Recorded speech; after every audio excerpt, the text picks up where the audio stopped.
Les gars, j'espère que vous allez tous bien. Aujourd'hui, petite vidéo réaction aux favoris pour remporter la Ligue des Champions d'après Opta. Et déjà, lorsqu'on voit le classement, on sent qu'il y a quelque chose qui n'est pas normal. On sent qu'il y a quelque chose qui cloche. Comment est-ce que Dortmund, Arsenal peuvent être devant le Barça?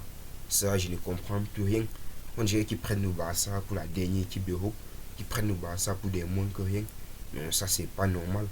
Ils ont tous contre le Barça. Ils vont pas quand même dire que Arsenal et Dortmund sont quand même supérieurs au Barça parce qu'en dépit de tout, le Barça aurait quand même pu être à la deuxième place à la place du Paris Saint-Germain. Et là, moi, je trouve ça complètement nul. Moi, je trouve qu'il y a quand même du favoritisme dans ce classement, mais sauf que c'est la fin qui justifie les moyens. Ce classement, ça ne veut rien dire du tout. Et le Barça peut bien soulever cette Ligue des Champions et tout et tout. Donc avant de commencer, si vous n'êtes pas encore abonné, abonnez-vous et laissez un petit pouce bleu pour ne rien manquer de nos prochaines vidéos. En plus, ça soutient quand même de fou. Ce classement de Opta, n'oubliez pas de le dire en commentaire. Si vous n'êtes pas d'accord, vous pouvez toujours donner les vôtres en commentaire. Ça fait toujours plaisir et tout et tout. Et on va essayer de donner un classement un peu plus logique, un classement un peu plus à même de répondre à nos attentes. Parce que ce classement, c'est un scandale. Ce n'est pas vrai. Et moi, je pense que les gars détestent le Barça, comme la majorité des gens. Donc, premier favori pour remporter la Ligue des Champions, à la première place, on a Manchester City. Manchester City, c'est pas quand même surprenant parce que ils ont, ils ont a priori la meilleure attaque, le meilleur milieu de terrain, euh, et la meilleure défense, on pourrait dire, de ce championnat. Parce qu'en attaque, ils ont Erling Haaland, je crois qu'il n'a rien à envier à tous les autres avancantes. Au milieu de terrain, ils ont Rodri, ils ont des joueurs comme Phil Foden en attaque. En fait, Jérémy Doku, ils ont de très bons joueurs. Moi, je pense que tout le monde sera d'accord avec moi que City est à la première place. Et à la deuxième place, j'aimerais mettre le FC Barcelone. Pourquoi? Parce que, et même pas le Real, pourquoi? Parce que entre la confrontation Real-City, le Real pourrait quand même être éliminé. Et moi, je pense que c'est mieux que le Barça soit à la deuxième place. Parce que j'ai vu Opta a mis le Paris Saint-Germain. Le Barça n'a rien à envier au Paris Saint-Germain. En avant-centre, ils ont Lewandowski. Le Paris Saint-Germain n'a pas vraiment d'avant-centre. En termes d'élite, c'est vrai que le Paris Saint-Germain, ils ont les Kylian Mbappé, les Ousmane Dembélé. Le Barça a Lamine Yamal. Ils ont Rafinha.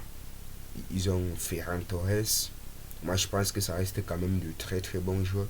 Et au milieu de terrain, le Barça a Pedri. Ils ont Gavi. Ils ont De Jong. Ils ont Fermin Lopez. Ils ont Gundogan. En fait, si je veux citer les milieux de terrain du Barça, c'est que on va jamais s'arrêter parce que ils ont des milieux de terrain très fournis, en plus des jeunes de la Masia qui sont venus un peu soutenir le Barça. Et en défense, ils ont Joao Cancelo, Jules Koundé, euh, Pogba Bassi, un gardien Ter Stegen. Moi, je pense que la deuxième place pour le Barça, c'est clairement mérité et c'est logique. Et en troisième place, on a le Real de Madrid. C'est pas quand même surprenant parce que si le Real tape City, ensuite ils peuvent facilement monter à la première place du classement.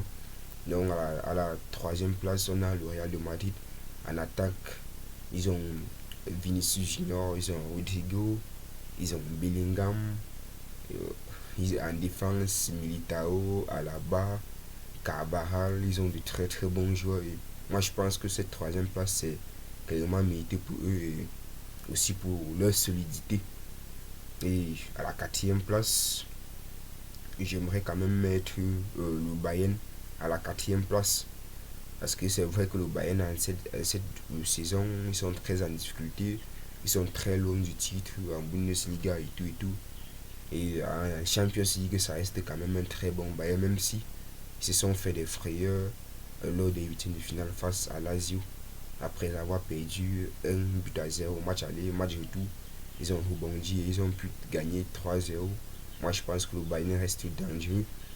Et à la cinquième place, à la sixième place, autant pour moi, Arsenal.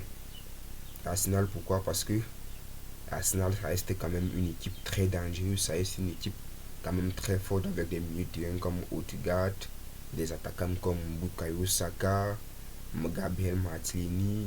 Ils ont un très bon gardien, un très bon défenseur central Gabriel et tout et tout. Moi je pense que cette sixième place est clairement méritée pour l'Atlético de Madrid, pour Arsenal autant pour moi. Et à la septième place, on a l'Atlético de Madrid, mesdames et messieurs. L'Atlético de Madrid n'est pas dernier comme veulent nous faire croire Opta. Parce que l'Atlético de Madrid, c'est une équipe très solide, c'est une équipe très forte. Ils ont des joueurs comme Griezmann, comme Morata, comme Memphis Depay. Ils ont de très bons joueurs et moi je trouve quand même un peu louche, un peu bizarre que euh, Opta leur ait mis à la dernière place. Parce que contrairement à eux, Dortmund, c'est vrai que c'est un club allemand, c'est vrai qu'ils ont une qualité de jeu incroyable, mais moi je trouve que Dortmund mérite quand même la huitième place de ce classement parce que je ne vois aucune équipe que Dortmund peut un peu faire peur à cette équipe.